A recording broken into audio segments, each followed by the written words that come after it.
This is a rezoning request in the Galloway area, and because it has been we've had a lot of conversation about Galloway and a lot of conversation about this rezoning, I want to provide some context. Carefully. The proposed high-density development exceeds regulations across multiple city departments and seeks to overwrite them using the PD, or in many cases, the regulations are just ignored.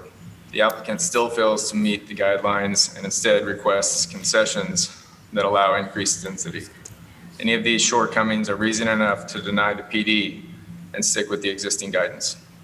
It was stated at the Planning Commission that this developer has worked hard, has compromised, and has earned the right to develop this site. To the contrary, no one has the right to overwrite the regulations, despite how hard they try. We have had many lessons and experiences building on rocky hillsides, and I can say with confidence, what is pictured here tonight is not feasible. Acre, higher than any other development when considering the entire property. However, if you consider that the multifamily development is only located in the 2.5 acre plat, the density is 36 units per acre.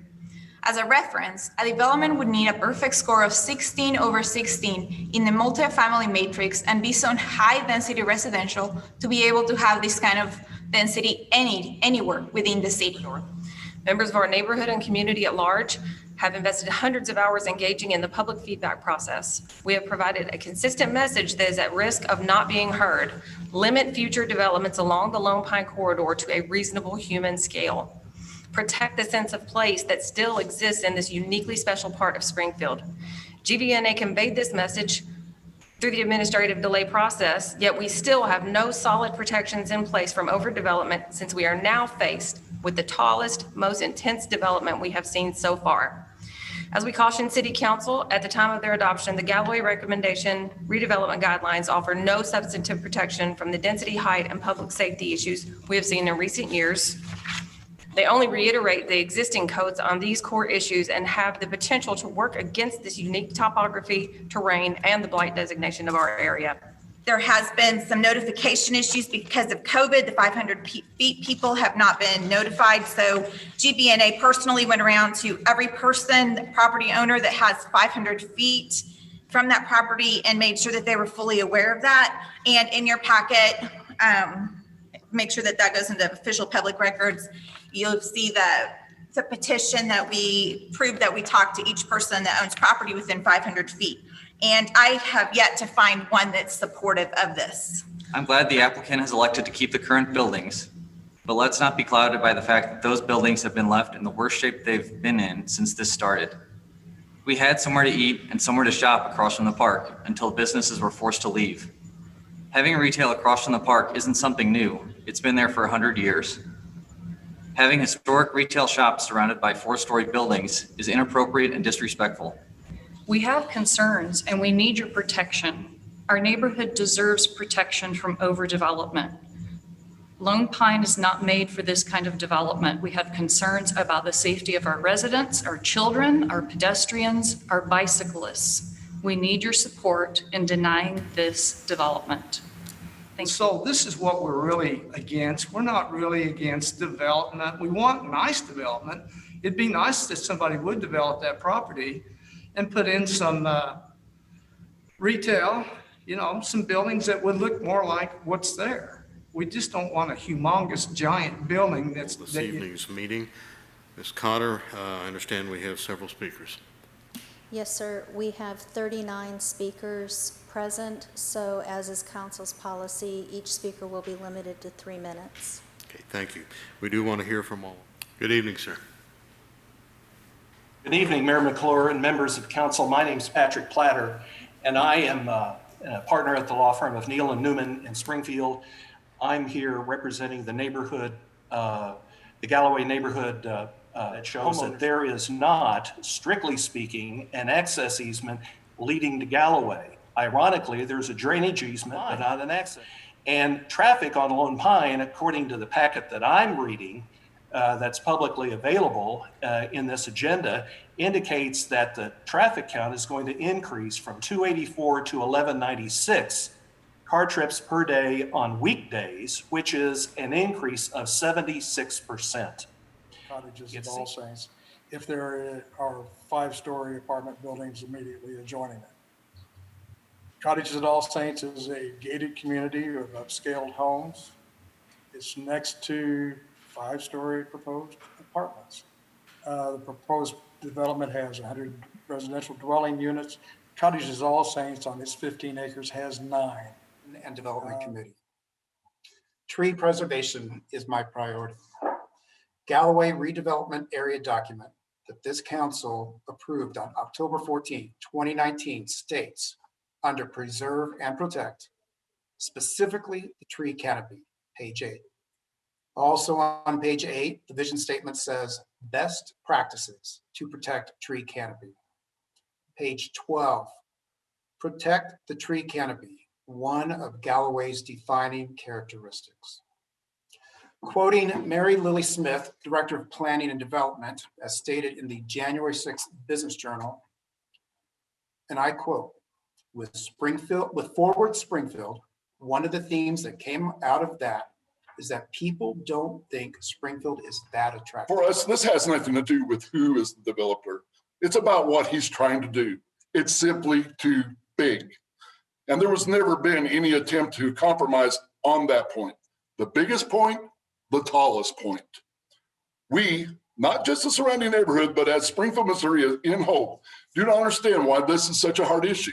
Through public surveys and emails that have been made available to you, it should be clear that the majority of this fair city is against this development that would steal the sunset from Security. The ways that PD 374 does not fit the purposes of a planned development according to City Code 36-405. Springfield City Code. This proposal should have been submitted under the General Retail Zoning Code so that it could have been subject to the conditional overlay district as directed by the Galloway recommendations. The conditional overlay district provision was placed in the recommendations as the only real method for the neighborhood to affect meaningful restrictions on height, density, and scale. Resulting in only an increase in density and skip provisions to limit density. If done properly, it should have resulted in 11 units per acre of a total of 46 units, not 100.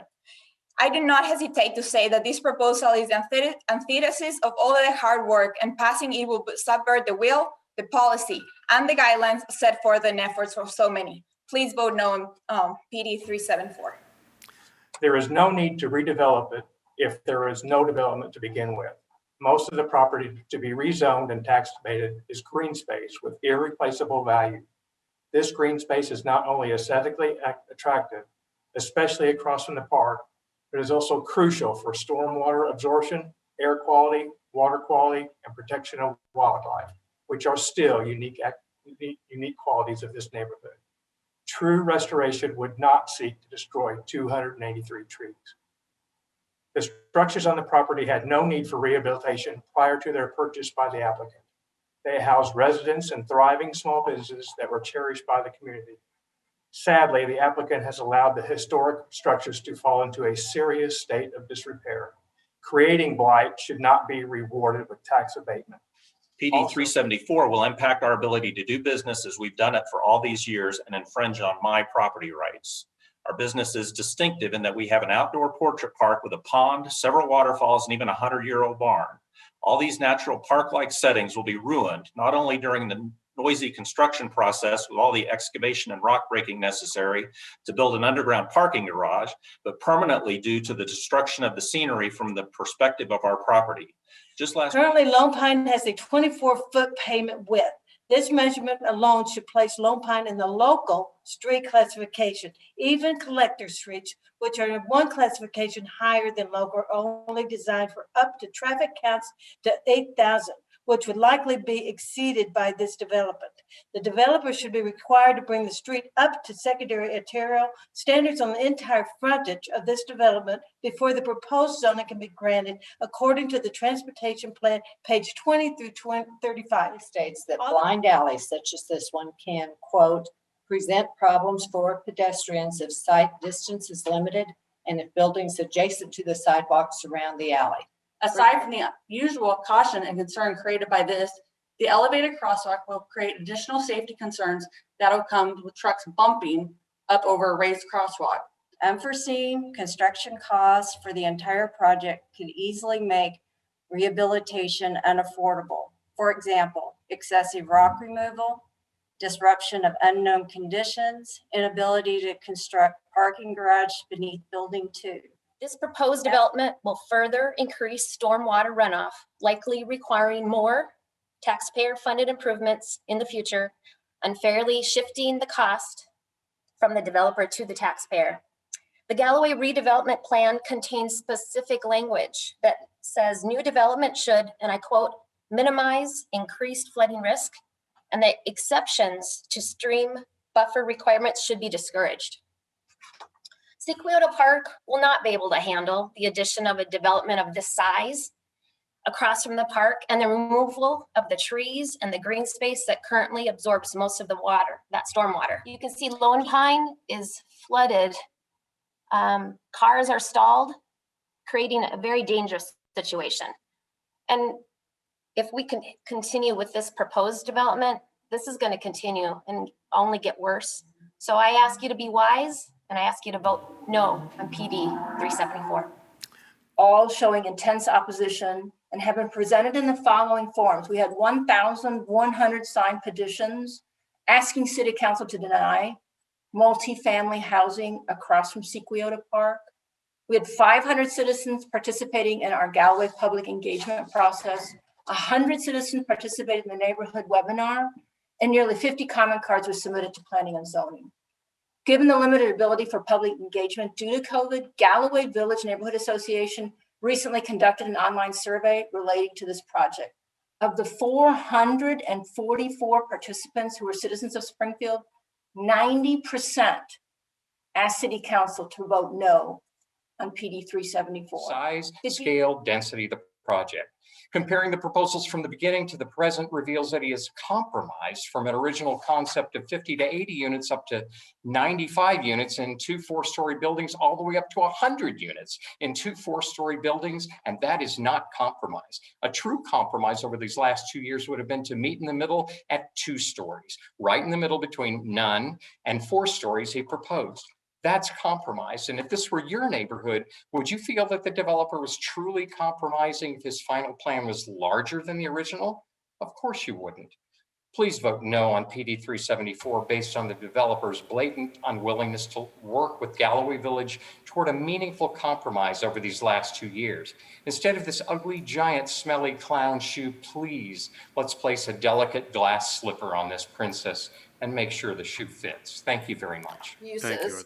Based on existing zoning ordinances, at least 21 single-family residential housing units would be allowed without the need for rezoning. The proposed commercial / retail and historical structures would not require rezoning either. The existing rezoning allows development of this property with valid compatible uses within the established and primary R1 neighborhood. The danger for pedestrians and trail users will only increase as PD 374 tenants use Lacuna and Barton to access basic needs such as groceries, banking, schools, and Highway 65.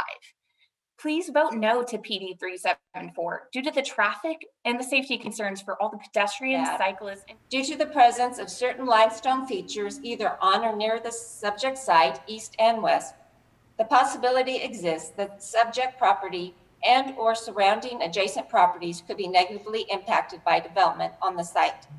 As an adjacent and affected property, Sequoia Park has the potential to be greatly impacted by stormwater and possible environmental consequences.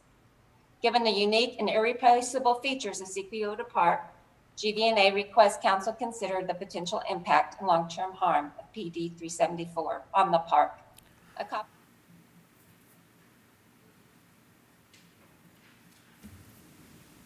Sir, I'm not sure what you were asking. So as a result of listening to the neighborhood, if I may speak. Go right ahead. As a result of listening to the concerns of the neighborhood this evening, it's apparent that the height of our westernmost residential structure is a concern. And our design team and engineers would like to look at potential modifications to the PD to reduce the height of that structure. And I guess my question would be, how do we go about doing that, modifying the PD while still having a city council vote on September 7th? I don't know the answer to that question. I'd refer that to Ms. Luzader, our city attorney, or Mr. Greaser, who's here within the planning department.